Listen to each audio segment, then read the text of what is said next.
everyone, we will be assessing the thorax and lungs for today. So the equipment that we needed are stethoscope, skin marker or pencil, and centimeter ourselves to the patient or the client. So my name is Jubilin Casalhayan. I will be your nurse for today. What is your name, sir? My name is Jeremy Sorio. Then we will be perform hand hygiene.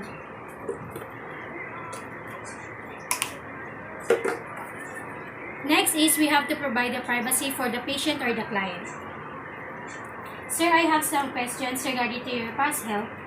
First question is, sir, do you have any family history of illness, including cancer, allergies, tuberculosis, any medication have been taken, current problems like swelling? Then next is we have to proceed to the posterior thorax assessment. So first is we need to inspect the shape and symmetry of the thorax from the posterior and lateral views. Then we need to compare the anterior diameter to transverse diameter. So as you can see, normal po yung alignment and normal yung shape ng thorax ni patient, yung posterior thorax. Then when you compare in the lateral views, so ganun din po, yung alignment po niya is normal din. Then next is we need to perform, we need to inspect the spinal alignment for deformities. So we have to ask the patient to stand up. So dito natin makikita yung normal curvature ng thorax posterior. So makikita natin yung yung cervical, yung thoracic at lumbar. So for lateral deviation of the spine or scoliosis, we have to ask the patient na mag-bend forward. Thus you can see naman po, normal naman po yung paggalaw or yung movement ng muscle ng patient, and then naka-align naman po siya. So overall, normal po.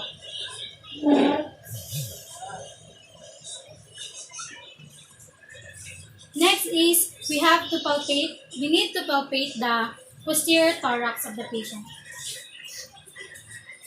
For the clients who have no respiratory complaints, we should palpate the chest areas for any bulges, tenderness, or abnormalities movement. And we should avoid the deep palpation in the painful areas, especially when there's a fractured rib. So we should be careful in palpating. Next is we have to palpate the posterior chest for respiratory excursion.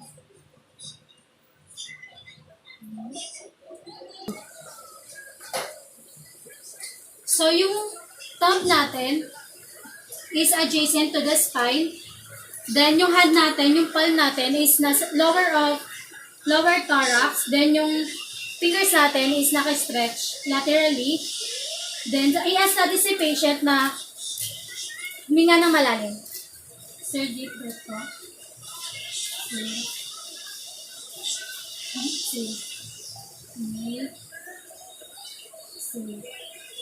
So makikita naman po natin na normal po yung breathing ni patient. Then nakikita din natin na sumasabay yung hands natin sa pag-breathe ni patient. Next is palpate the chest for vocal firmicus. So yung palmar surface ng fingertips natin is i-place natin dito from apex down to the base of the lungs. Then i-ask natin si patient na may sasabihin siya na blue moon. Sir? Blue moon. Blue moon. Blue moon. Blue moon. Blue moon. Blue moon. Blue moon. Blue moon. Blue moon. Blue moon.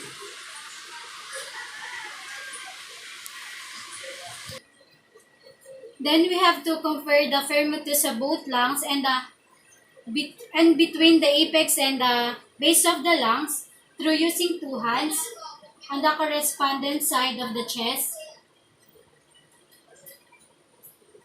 Oops. Boom. Lower. So, symmetry po yung yung vibration na nakukuha natin or yung na-observe natin sa patient. Then, next is, Okay. then, percuss the thorax. Yung mga sa ganyan lang. Yung mga ganyan yun.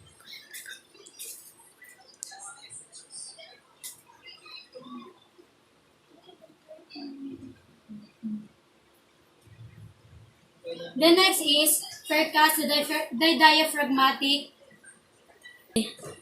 excursion. So, breathe. Hindi lang. Continue. Isa pa. Wait lang. Then we need to put a mark here. Then, continue.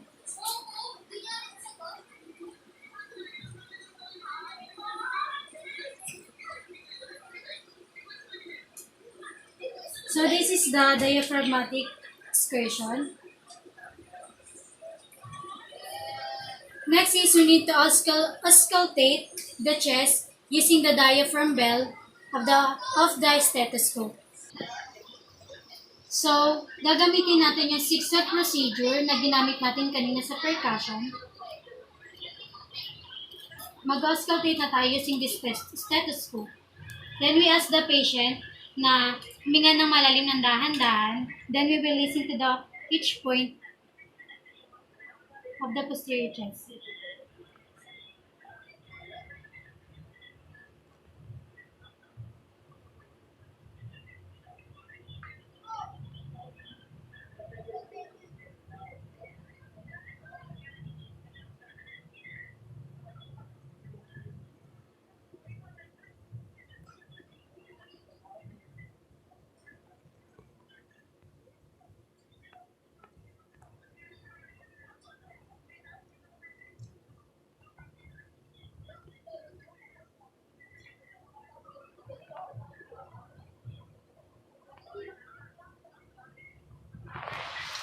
So, normal naman po yung breathing ni patient.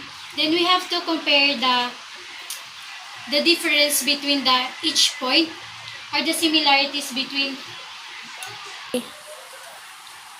corresponding points. So, normal po yung vibration or yung breathing ng patient. The next is, let's proceed to the anterior thorax assessment. First, we have to face the patient.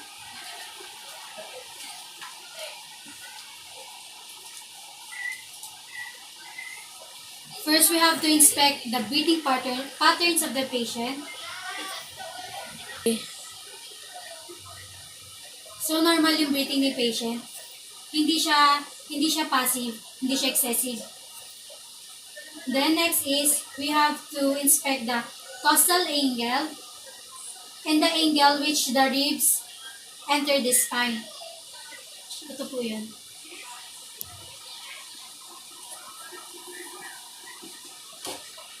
So, normal din po yung breathing niya. Then, nag-move din po siya. Then, next, we need to palpate the anterior thorax.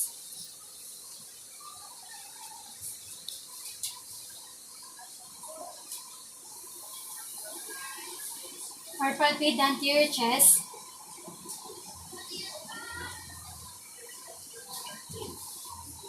Then we need to palpate the chest for respiratory excursion.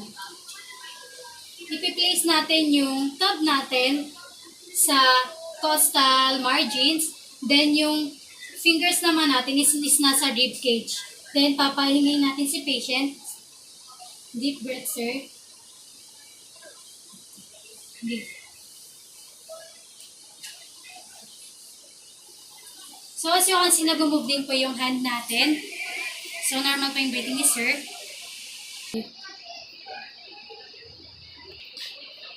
Next is palpate tactile firmitus. The same manner as the posterior thorax, yung ginawa natin kanina.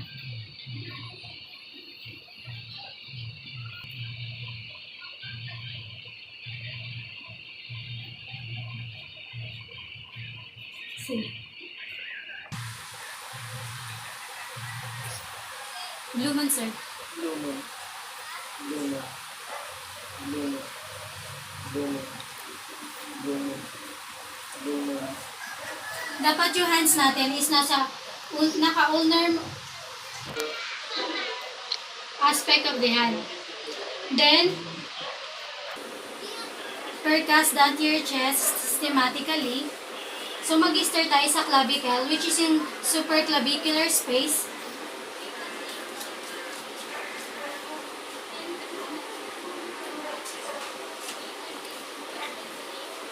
Papunta sa diaphragm.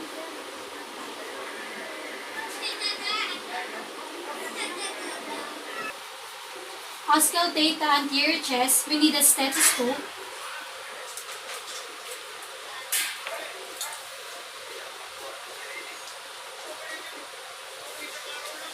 I-auscultate natin siya between the clavicle and the sternum, which is the bronchi. Okay. So,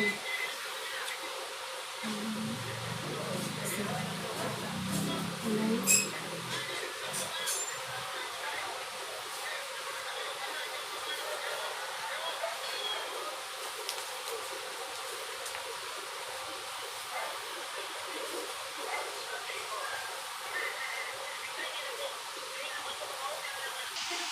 So, yung ginamit natin is yung kanina, yung zigzag procedure na ginamit natin sa percussion.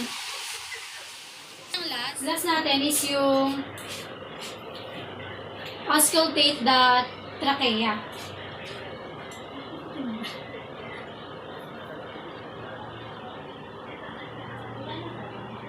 Ano po?